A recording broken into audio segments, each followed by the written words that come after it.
Remember the first time you saw a Lamborghini Countach poster on the wall? The wedge shape, the scissor doors, the sheer insanity of it. That was the 1980s in a nutshell. Loud, brash, unforgettable. But here's the thing. The decade wasn't just about Ferraris, Lambos, and Porsches. Beneath the posters and the TV shows, there were other machines just as wild, just as radical, and in some cases even faster. Supercars that vanished almost as soon as they arrived. We're counting down the 10 forgotten supercars of the 1980s. Cars so rare, you may never have heard of them. And it starts with one of the maddest engines ever put in a car. 10. Cizeta-Moroder V16T. In 1988, while everyone was waiting for the Diablo, a band of ex-Lamborghini engineers said, "We'll show you what a real supercar looks like." The result was the Cizeta 16T. Yes, 16 cylinders. Essentially 2 Lamborghini 5/8s bolted together at a 90-degree angle and mounted transversely behind the driver. The car was so wide, it looked like a rolling highway lane. The brain behind it was Claudio Zampoli, a former Lambo test driver. His partner, Giorgio Moroder, the same Giorgio Moroder who produced Scarface and Donna Summer. The soundtrack was guaranteed, and the car matched it. 560 horsepower, 0 to 60 in 4 seconds, and a top speed north of 200 miles per hour. The styling screamed cocaine chic. 4 pop-up headlights, massive haunches, a fighter jet cockpit covered in switches. Each one took 6 months to hand build, and fewer than 25 were ever made. Priced at $300,000 in 1991, buyers turned instead to Ferraris and Lambos. Today, if you see one at auction, expect 7 figures. 9. Ford RS 200 Group B rallying in the 80s was motorsport with no rules.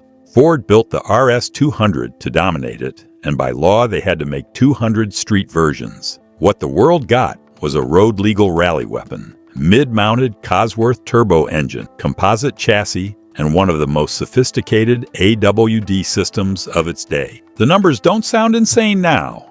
250 horsepower stock, 450 in the Evolution model. But remember, this was a 2,500-pound fiberglass missile. 0 to 60 in under 4 seconds in 1986. That was teleportation back then. Sadly, Group B was banned before the RS 200 could prove itself, leaving Ford with a handful of road-going monsters and nowhere to race. Today, collectors pay $500,000 to own one of the most terrifying homologation cars ever built.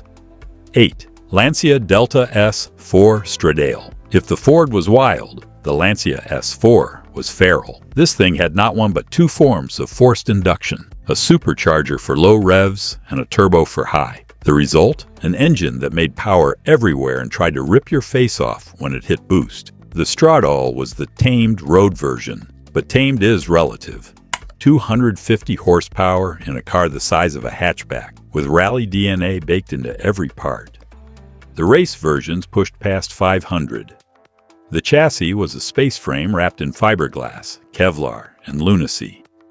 It looked vaguely like a Delta hatchback after several drinks, but under the skin, it was a pure prototype with license plates. Lancia built exactly 200. Many were converted back into rally spec and promptly crashed. Survivors now trade for over $1 million. 7. Koenig Competition Evolution. Before Koenigsegg, there was Koenig.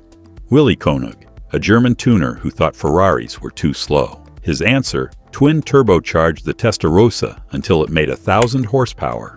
The competition evolution was essentially a Testarossa on steroids, massive fender flares, a towering rear wing, and the kind of performance that embarrassed everything else on the Autobahn. 0 to 60 in 3.4 seconds, top speed of 235 miles per hour. This was 1987. The McLaren F1 was still years away. Koenig only built about 30 of them, each one slightly different depending on how crazy the buyer wanted to get. Today, they're holy grails for collectors who think regular Ferraris are too tame. 6.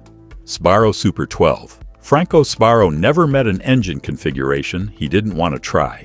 His Super 12 took 2 Kawasaki motorcycle 6-cylinders, fused them together into a screaming 12-cylinder, and dropped the whole contraption into a fiberglass wedge that looked like a stealth fighter after a hard night. It revved to 11,000 RPM and made about 360 horsepower in a car that weighed less than 2,000 pounds. It was violent, absurd, and utterly impractical. He built exactly one, showed it at Geneva in 1988, and confused everyone who saw it. The Super 12 was the automotive equivalent of a dare, and Franco pulled it off. That's the first half of our list. 5 forgotten 80s supercars that proved the decade wasn't just about the Countach and the Testarossa. It was also about wild experiments, insane engineering, and supercar dreams that burned bright and disappeared fast. 5. Zender Fact 4. Most tuners stop at spoilers and springs. Zender decided to build a spaceship. The Fact 4 looked like a cyberpunk sketch made real. Origami edges, razor-thin pop-ups, and side intakes that seemed to inhale the road. Under the stealth suit sat serious tech for 1989. Carbon Kevlar bodywork over a lightweight frame and pushrod suspension like a Grand Prix car. Power came from an Audi 4.2-liter V8 that Zender turbocharged to a claimed 448 horsepower, all in a car that weighed about as much as a Miata. The cockpit was peak futurism. LCD instruments, head-up display, touch controls, concept car theatrics you could actually sit in. The plan was a 25-unit run at supercar money. The market crashed and exactly one complete car emerged. It still surfaces at shows like a UFO sighting, proof that a body kit company briefly out-Lamborghini'd Lamborghini. 4. TVR 420 SEAC. If sensible offends you, TVR in the 80s was your church. The 420 SEAC, special equipment aramid composite, used Kevlar for its body shell.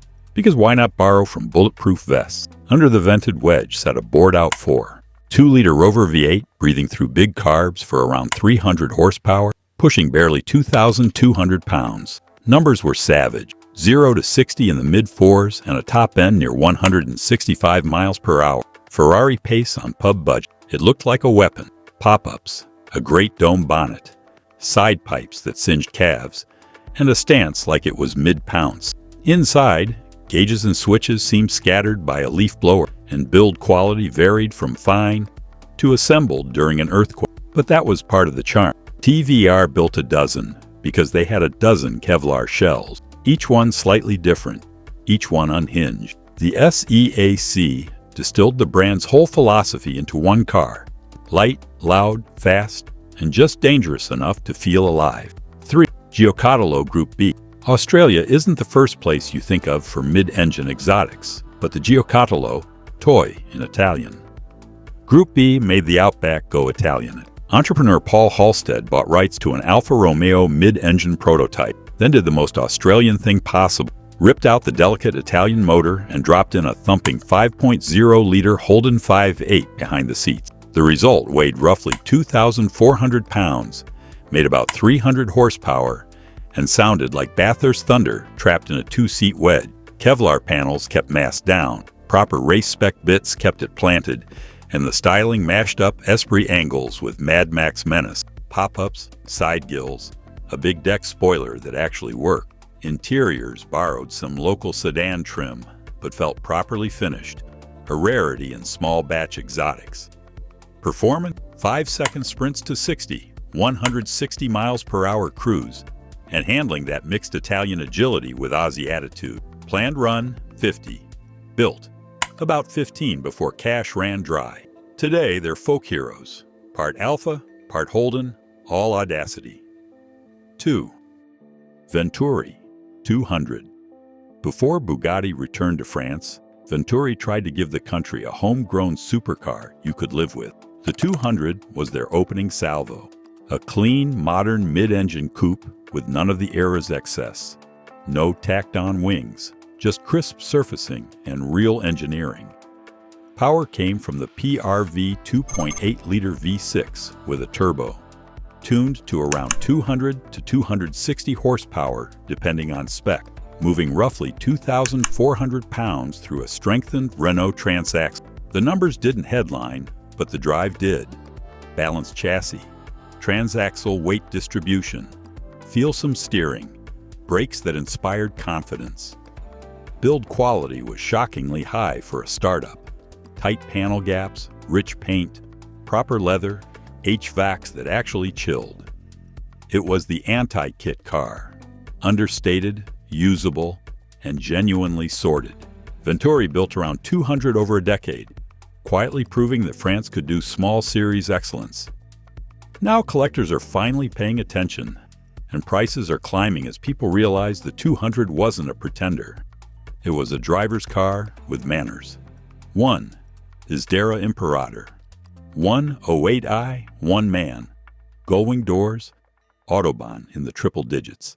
The Imperator 108. I was Eberhard Schultz's personal rebellion after Mercedes shelved his CW311 concept, so he built it himself under the Sbarro banner. Imagine a hand-built composite body over a rigid space frame, aerodynamics sharpened to a 0.30 CD, and signature details like the roof-mounted periscope mirror to cut drag. Then add Mercedes 5.8 power, usually the 5.0 or 5.6-liter M117, often AMG massaged to 350 to 400 horsepower, running through a manual gearbox pushing roughly 2,900 pounds. Top speed? Officially near 190 miles per hour. Unofficially, owners whispered about the double ton. The cabin blended Teutonic precision with 80s excess. Deep leather, bank vault switchgear, squared-off gauges. Luxury jet vibes with a view of those iconic gull wings. Production was artisan level, roughly 30 cars across a decade, each one slightly bespoke, each taking months to complete. The Imperator wasn't just rare, it felt mythic, an independence masterwork that could run with the establishment and look more exotic doing it. Among true connoisseurs of the era, this is the unicorn. And that's the top half of our forgotten pantheon. 5 machines that slip between the posters and the headlines, yet capture everything we love about the 1980s. Risk, excess, and genius with a little insanity baked in. Which one would you daily if you had the keys and an unlimited tire budget?